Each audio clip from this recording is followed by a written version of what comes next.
O nome do anime tá aí na descrição e no primeiro comentário fixado. No começo da história, nós vemos o Ushio e o seu pai, que era um padre. O seu pai estava contando sobre um templo de 500 anos dessa vila. Ali tinha uma lança dourada que pertencia a um caçador e também um monstro que se chama Yokai. Mas o Ushio não estava acreditando nas palavras do seu pai e ele fica muito bravo com isso. O pai do Ushio estava pronto para ir em uma viagem. Dessa maneira, ele pediu ao Ushio para cuidar do templo e tirar os livros do armazém.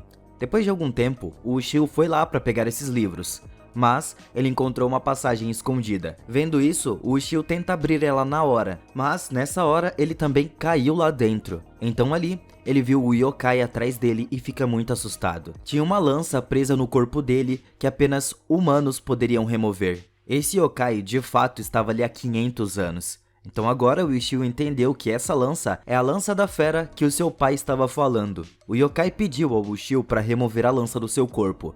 Depois disso, ele estaria livre. O Ushio perguntou o que ele iria fazer depois de se libertar. Ele disse que vai comer ele primeiro e depois vai transformar todo esse lugar em um inferno. Escutando isso, o Ushio se recusa a libertar ele. Então o Yokai fala que não iria comer ele, mas o Ushio mesmo assim se recusa porque ele poderia se tornar uma ameaça para os humanos. Então depois disso, o Ushio chegou na escola onde nós vemos a sua amiga Inu e a Nakamura. O Ushio ficou pensando no Yokai o tempo todo. Ele era muito bom em futebol, mas ele estava muito interessado em outras coisas. O Ushio volta para casa, mas ele ainda estava pensando apenas no Yokai.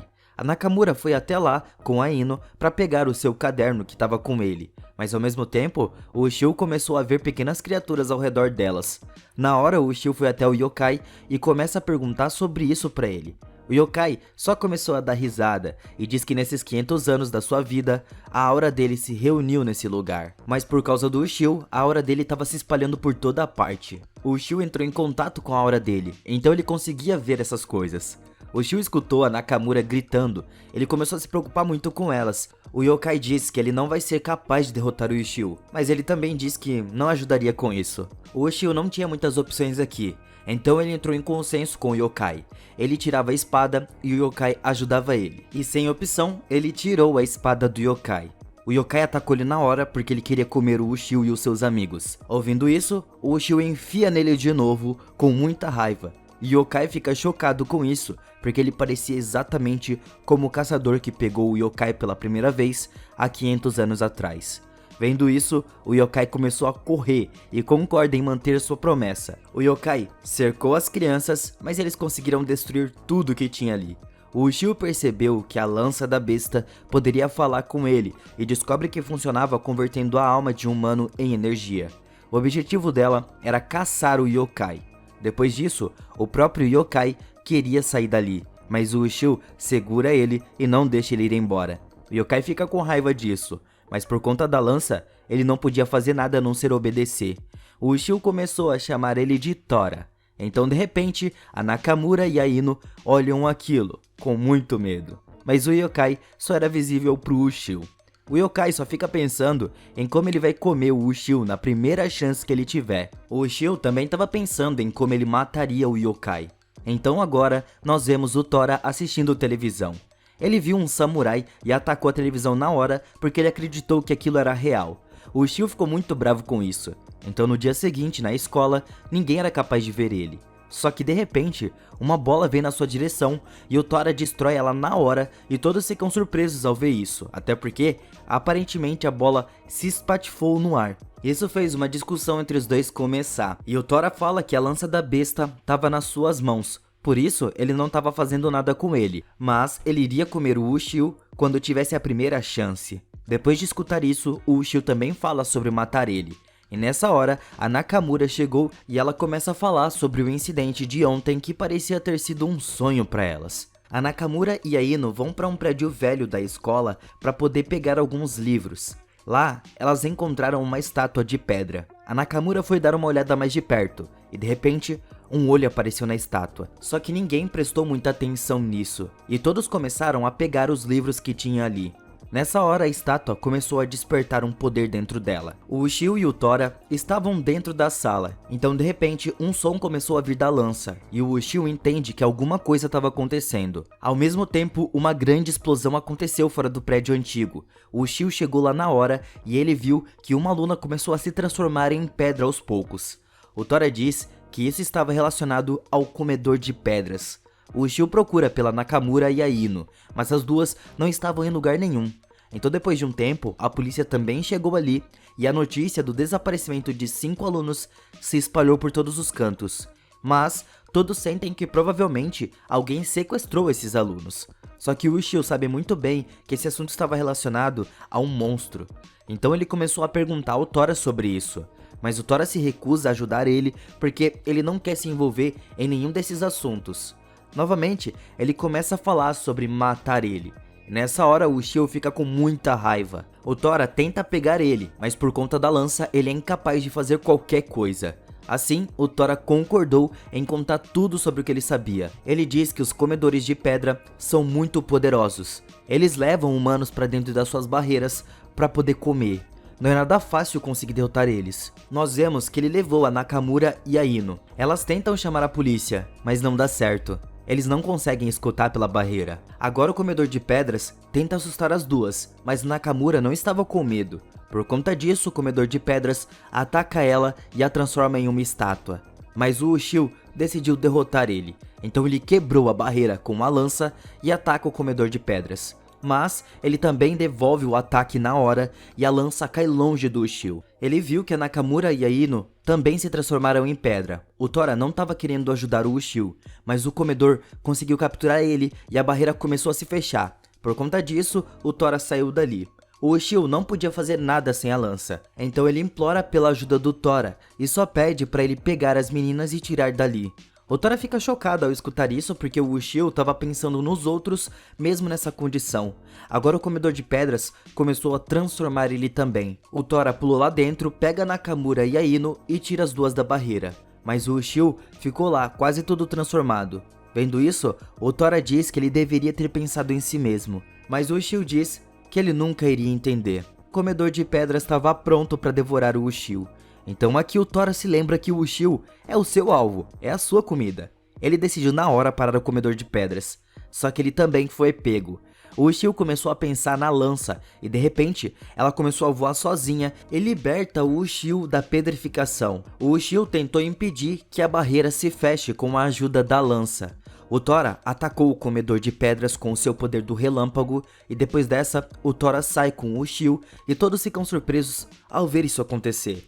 Mas o comedor de pedras se transformou em um demônio centopeia e vem atacar de novo. O Tora diz ao Ushio que ele tem que colocar a sua saliva na lança e tacar no olho esquerdo do comedor.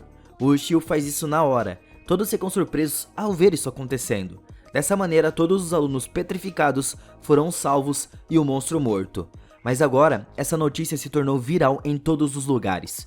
O Tora ficou muito feliz em se ver na televisão. No outro dia, o pai do Ushio finalmente voltou e começou a contar a ele sobre o monstro, falar mais coisas. Ele disse que teve uma luta entre o monstro e o caçador que durou 4 dias, até o caçador ser capaz de esfaquear o monstro com uma lança. Então o caçador se tornou um monge, de onde a linhagem Ayatsuki se originou. Por isso, ele proíbe o Ushio de abrir qualquer porta que dê no subterrâneo se ele encontrar, principalmente no armazém. Só que o problema é que o Ushio já abriu. O seu pai foi lá ver o armazém e fica chocado ao ver a porta do porão aberta. E então, nós vemos o Ushio indo ver uma pintura de um artista que se chama Hanya. Ele tinha feito antes da sua morte. Essa pintura era na verdade para sua filha Reiko. Mas o Tora estava olhando para essa pintura de uma forma estranha e começa a dizer que quem fez essa pintura se tornou uma maldição presa nela. Mas o Ushio não deu muita bola e foi para a escola. Lá, um cara mais forte que ele dá uma surra nele enquanto o Tora fica se divertindo com tudo isso. Vendo isso, uma garota foi até eles e manda ele deixar o Ushio em paz. E se ele quisesse, poderia matar ela no lugar. Mas vendo ela, o Ushio lembra da pintura do Hanya, e ele reconhece que essa garota é a Reiko. Mas aqui os alunos começaram a falar que ela tentou suicídio 4 vezes. Dessa maneira, o Ushio pede a Reiko para modelar a sua pintura, mas ela nega e diz que se ele seguir ela, então ele também vai morrer. Mas o Ushio não leva sua palavra muito a sério, então de repente um caminhão estava prestes a acertar ele, só que ele conseguiu se salvar com a lança. O Tora, por outro lado, vê um espírito maligno saindo dali. Depois disso, nós vemos a Reiko falando com alguém e ela pedia: "Pai, por favor, pare de fazer tudo isso." O Ushio, por outro lado, foi até a Nakamura e pergunta se ela viu algo estranho acontecendo com a Reiko. Então a Nakamura conta que quando a Reiko veio para essa escola, ela não falou com ninguém. Além disso, ela também proibiu os meninos de seguirem ela. Mas quem não ouvia costumava morrer de maneiras estranhas. Ela tentou cometer suicídio várias vezes, mas ela sobreviveu a todas elas. Além disso, ela também avisou a Nakamura para não se aproximar dela e disse que um demônio mora com ela. Agora, sabendo de todas essas coisas, o Ushio fica chocado, mas ao voltar para casa, o Ken, que era o cara que estava macetando ele mais cedo, para na frente dele e diz para ele ficar longe da Reiko. O Ushio se pergunta por quê, e aqui o Ken diz que a mãe da Reiko fugiu com alguém traindo seu pai Hanya. Ele levou um grande choque depois disso, e a partir daí, a Reiko começou a ficar muito triste. Depois de alguns dias, o Hanya também desistiu da sua vida enquanto fazia uma pintura. Desde então, estranhos incidentes começaram a acontecer com a Reiko, e aqui nós vemos o demônio saindo da pintura. Ele começa a dizer a Reiko que ele não deixaria ninguém chegar perto dela. No outro dia da escola, estava tendo um ensaio de dança para um festival, mas a Reiko só estava olhando de longe. Vendo isso, o Ushio pede para ela dançar com ele, mas a Reiko tenta recusar, só que o Ushio convenceu ela. Então de repente, um tornado apareceu e o demônio começa a atacar o Ushio. A Reiko pede para ele parar com isso, mas o Ushio entende que essa é a raiz de todos os problemas. Assim que ele foi atacar, o Tora apareceu e diz para ele não tentar nem tocar na sua comida, que no caso é o Ushio. O Tora ataca com o seu poder. Devido a isso, o Hanya foge dali. E agora, o Ken também entendeu a coisa toda. Mas nessa hora, a Reiko tenta se matar. Vendo isso, a lança salva ela e todo mundo faz o máximo para conseguir salvar. Até o Hanya não queria deixar ela morrer. Mas aqui, a Reiko pede ao Ken para soltar ela estava cansada. Mas ele se recusa e ele diz que não estava com ela durante todos esses maus momentos. Mas hoje isso não vai acontecer, ele tá ali para ajudar. Ele ajuda a Reiko a subir, mas o Hanya acha que a Reiko também o traiu e ele foi para pegar ela. Nessa hora, o Ushio tenta atacar ele com a lança, mas ele não estava satisfeito e o Tora fica falando que a alma humana dele estava na pintura. Então o demônio também pega o Ushio e tenta levar ele para dentro dessa pintura. O Tora não ajuda o Ushio porque ele não pediu. Porém, o Tora fica muito bravo porque ele queria comer o Ushio. Dessa maneira, ele salvou o Ushio só para poder comer depois. E ele fala pro Ushio rasgar a pintura. Mas aqui, a Reiko veio para salvar o seu pai e a lança atravessa o peito dela para furar a pintura. O Ken e o Ushio ficam muito chocados e chateados por isso. Mas o Tora revelou que a lança foi feita apenas para matar monstros. Então nada iria acontecer com a Reiko. Depois que a pintura foi destruída, a alma do Hanya encontrou a Reiko e parece feliz. Então a alma desapareceu, e assim a pintura da Reiko se tornou colorida e finalmente a Reiko começou a sorrir. Assim, nós terminamos o terceiro episódio. Logo sai a continuação.